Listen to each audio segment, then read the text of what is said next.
I'm just gonna do this video right here in the kitchen because, yeah, whatever.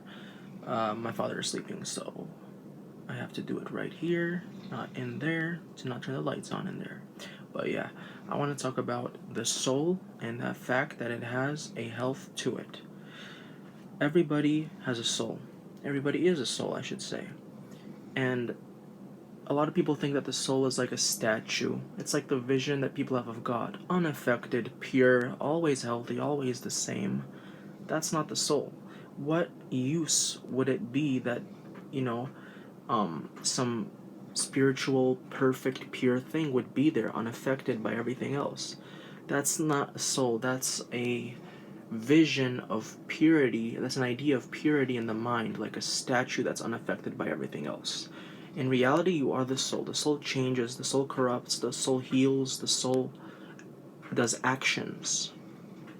That's what the soul does. That's what the soul is. And basically, you are it.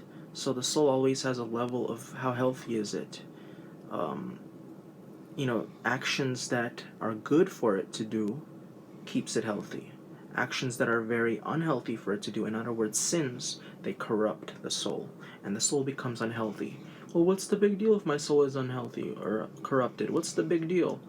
Well, then it starts getting sick. Not to be corrupted is to be unhealthy, in other words, in spiritual talk. So if you're sick inside, it'll eventually come outside.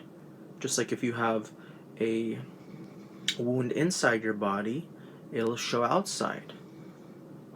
Like let's say cancer. You have cancer in your head. It comes out of your head and you die. So it showed outwardly. So the same way that the soul, it also has a health level. The soul can be healthy or well, and it's consistent. So the soul heals, the soul lives, the soul experiences. Now people wonder, what is the ego? The ego is actually the parts of the soul that have been corrupted, the parts of the soul that have been deadened. So you have this infinite sea of consciousness called the soul that is wherever your body is and wherever your body isn't. It's everywhere. The soul can still corrupt in places, and eventually that soul will feel sick, it'll feel anxious, it'll feel unhealthy, it'll feel depressed in those places that it got corrupted.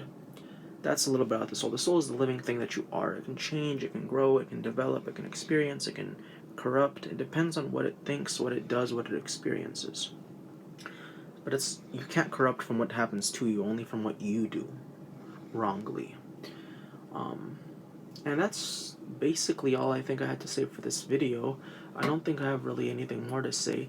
I think that emotions are the combination of various spiritual states of being. So what I think happiness is the combination of innocence in the soul along with purposefulness. When you have that realization that, hey, I'm innocent, and that syncs up, you get happy. Anyways, there's lots of little combinations that happen that make the soul feel certain ways.